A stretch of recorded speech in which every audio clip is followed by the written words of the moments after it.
Hey, how's everyone doing out there? Brandon Holmes here, and I am with the lovely Brittany Allen, who is on the ballot for school board seat here in Flambeau. And Brittany actually ousted. She toppled me in our primary. How many votes did you get, Brittany? 201. 201, and I got 39. So that was a pretty rousing victory. But also Judge Smith placed, and he had how many votes?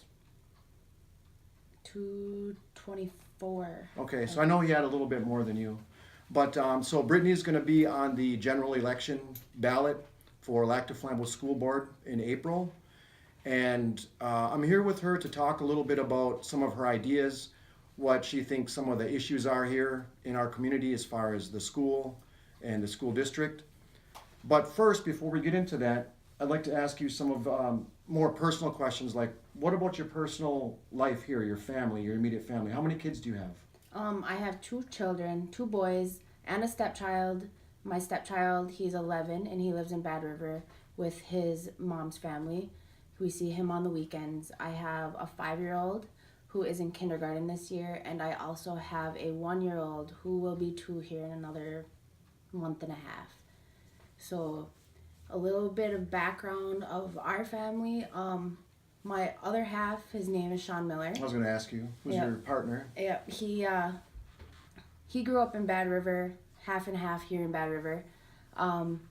His grandparents are Gordon Miller, who lives over in Bad River, and his grandmother is Wendy Smith, who works with the Great Lakes. Sure. Intertribal. Let's see, what else? Who are your parents and grandparents? Well, my parents, my dad is Little Fred Allen, Terry Allen Jr. My mom is Barb Allen. She's manager of Chippewa Valley Bank. My grandfather's name is Terry Allen Sr. He passed when I was about 7. And my grandmother's name is Myra Dowd. She was a longtime worker with the elderly program here. Actually retired out of there about 10 years ago. But she's a big part of my life and big part of my children's life, as well as my mom and dad, or my mom's grandparent, or mom and dad. Sure. They're from Minocqua, Jim and Carol Lester.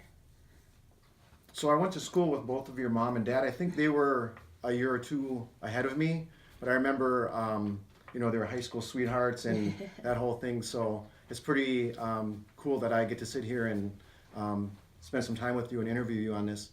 So as far as the school board, your run at the school board, what do you see as some of the problems or some of the main issues? Like if you had one or two issues that you could point to and say, I think we could do something with this, or I think we could do something with that, what would those be? One of my main concerns, obviously bullying. That is one of probably my first concern at our school. I've talked to a lot of parents in the area whose kids have been here or are here in our school. And a lot of them are pulling their kids from our school because of, not only because of that, but that's one main reason. And it's disheartening. And I am one of those parents that pulled my kid from here to put him in ABW for the year because he was going to school every single day, sad and crying, didn't want to go back at 4. Yeah, that's pretty young. That's pretty young. Bullied, and it wasn't being addressed how I figured it should be addressed. It wasn't going down the line, and I wasn't getting called back, and I went straight to the teacher. Nothing was going on. Oh, they're just kids.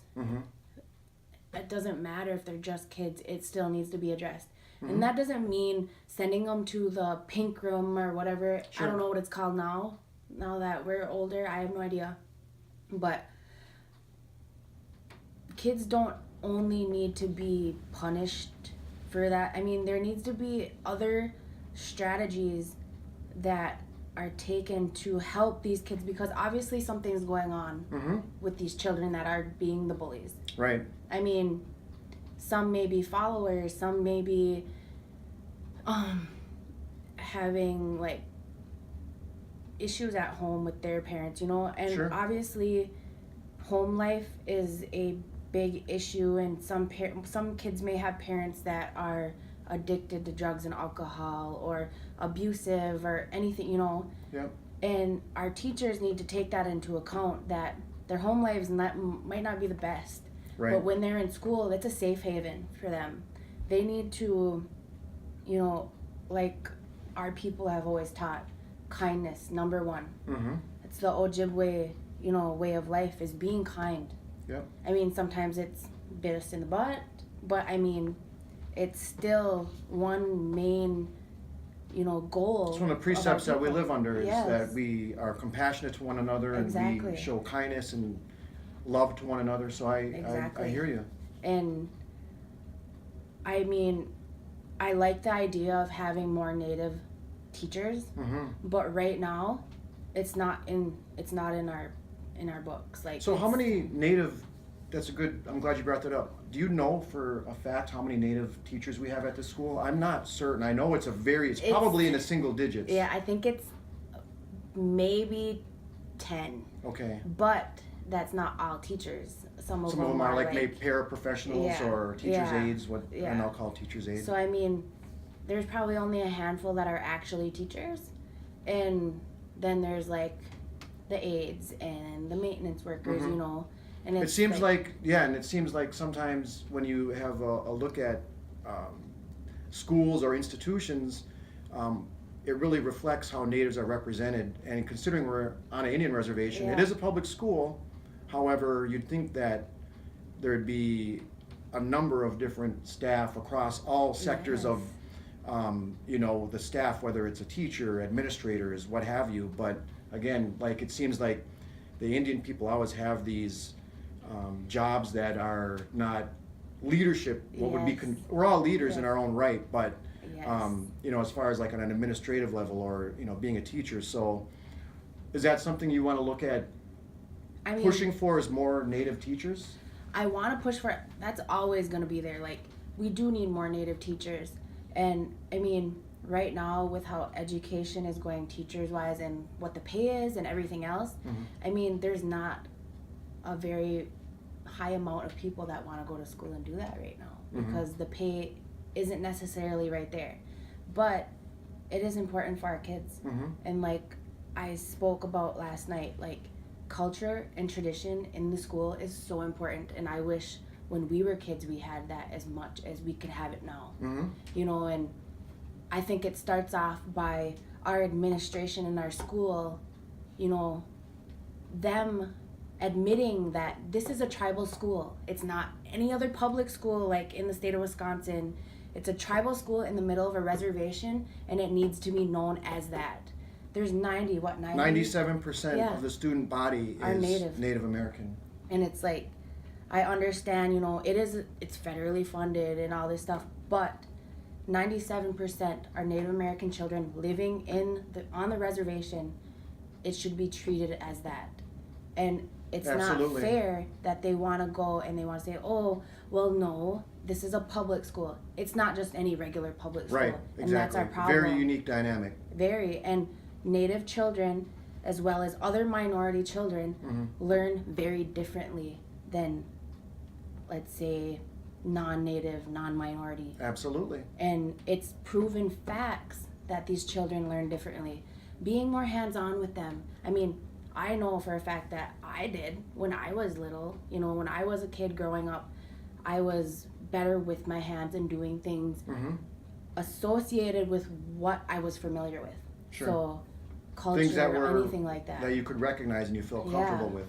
And like I talked before, that Alaskan initiative up in, is it the capital of Alaska? I'm drawing a blank, but they have the tribes up there are doing this whole like immersion type school. It's not total immersion, but they're doing culture and tradition is based or is put into every program. Mm-hmm. So they're having kids that are in science, but science and math and language and all this stuff, but there's a cultural, traditional aspect in all of that. And these kids are like grasping it totally. Like kids that had F's and their grade points were so far down here, now they're up here and they're graduating, going to Harvard, going to Yale, all this from little schools, and people don't think that this is possible. Like Western society doesn't think, oh, well, you didn't learn this Western way, so it's not going to be possible for you to be up here when you go to school. Good point. Native kids learn by what they know. They pick up more tradition and culture. It needs to be put more into our curriculum, which our curriculum needs to be boosted to match the curriculums of all these other schools. The surrounding schools in the area, which are AVW, MHLT, North Lakeland, even as close as Rhinelander. I think we have to, you're right, we have to be up there with those schools and competing with them, you know, on a curriculum level so that our students are ready for high school, because I have 3 students that are in high school right now, one in 8th grade. 2 of them I sent from Lac du Flambeau School when they were in 4th and 5th grade, and I sent them to AVW. One is still there for some of the same things you're speaking of here. Yeah. So that's a very good point, is, you know, this immersion concept, a lot of people don't have an understanding of what that is. And so immersion is basically, you know, it's project-based learning, but from a cultural aspect. So you do, like working with Mr. Wayne Valley, you'd maybe build a canoe, but you'd incorporate the science and math and everything into that project. So you'd get all those base core curriculums met, but in a cultural sense. So I'd always had that hope that we could move towards that sort of curriculum. So if you were elected, what would be one thing that you would think you could do immediately? Like, do you have a snapshot in your mind of what that looks like? One thing that I want to make sure, we have, like, I'm on the tribal education committee. Okay. So we try to interact with the school a lot. They don't try as much as we do. Okay. There's that relationship could be a lot better, the tribe and the school. But from what we hear a lot from parents is the no homework. I mean, I understand there is some now, but I've heard from teachers themselves, you know, from administrators, like, well, we don't believe in homework. We believe that should be done with the children in class with their teachers. You know, as a parent myself, I like when my son comes home with homework, because that's time I can spend with him. You know, some good quality time I can spend with him, and it's nice to know that I helped You're influencing him his learn education a little bit, you know. And it's like, that's a way to get the parents that may not be so interactive with their children because of whatever reasons, for them to feel a part of their child's life more, you know, and assisting and educating them is a great way to do that. And I want to make sure that these kids have homework, because, like you said, high schoolers, the ones that come from Flambeau to go to high school, they get slammed with homework and they don't know what to do. They're like, what the heck? And then it takes them about a year and a half to get into that. But their grade point average is set. They can only get so high from there.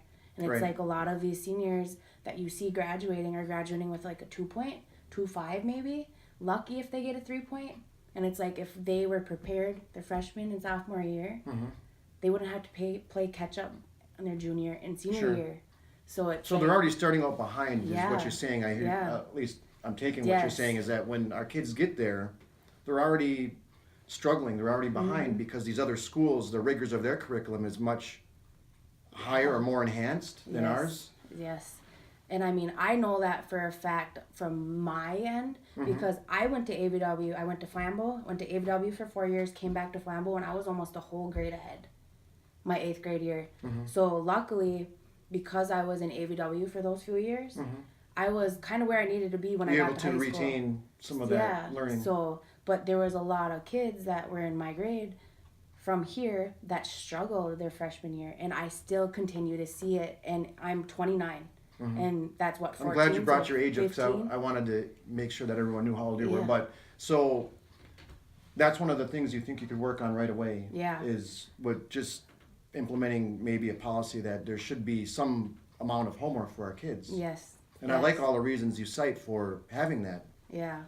I definitely want to tackle the anti-bullying, or try. You know, I'm not afraid to argue. I will argue until I die. I don't care. If it's something I really believe in, I will sit there and I will stand my ground. And I'm just another voice on there, you know, and it would be nice to have more tribal members on there, because there's so many Native kids in our school. They need to realize that the things that they've been doing for the last 20-something years, it's not working anymore. Kids are evolving. Things need to change, because it needs to change with how much these kids are evolving. I'm glad you brought that up also, because if you look at the dynamic makeup of the Flambeau School Board right now, it's mainly older people. Not that there's anything wrong with old people. I'm an old person. But I think that there should be more of a mix and a more of a dynamic board, because that allows people to have, you know, a voice, young people and their children to have a voice. Someone like yourself, I think, would do great on there.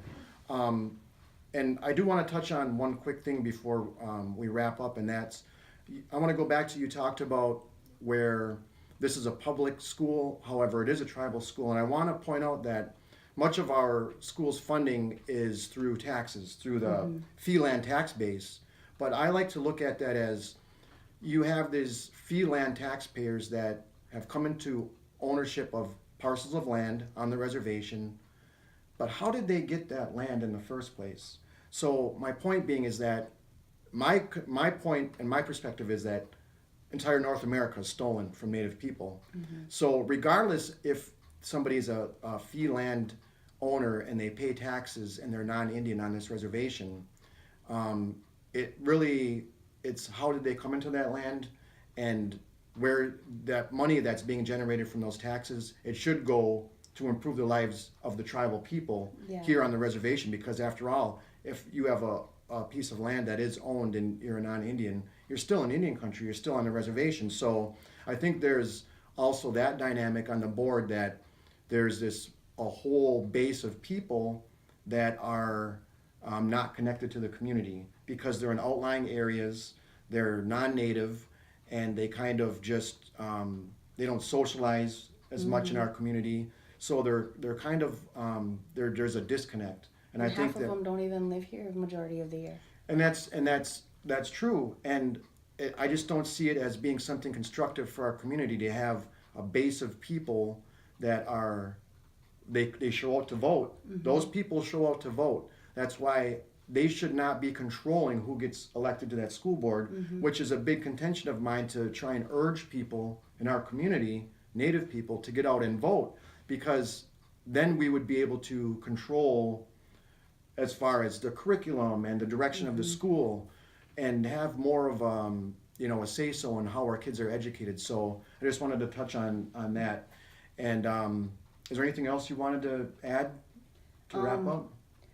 One thing I think that if we can change some of the things going on, some of these issues, you know, there's 120, 130 kids off res going to MHLT, AVW. I think there's about 40 something at MHLT. Well, that's not including Mercer. Mercer's got 10 maybe. Okay. And then AVW has about 76, I believe, or somewhere around that. There's a lot of our tribal children over in AVW, I know that. Live here, but their parents decide to drive them 15, 20 miles to school because of the issues that are going on here.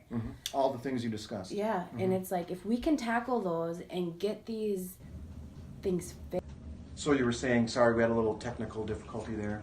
So, if we can fix these issues with all these parents taking their kids out of school, I mean, obviously it would be more convenient, me as a parent that is one, to have my kid going to the school that I went to. In your community. You know, it would be so much better, you know, and I hate driving my kid 15 miles to school every day. Same for me, but every day. If that means that he has a smile on his face when he comes home and is excited to talk about what he learned, that's all that matters. It's worth it. You know, and I want that to be here. Right. And obviously, I mean, taking in account the issues at home and whatever, we need to find strategies, you know, like videos like I've seen on Facebook where they come in their room and the teacher gives their kids hugs, you know, like, what do you want as a greeting today, you know, just that right there could make a kid's day. You never know, you know, and that's the kindness. Absolutely. If the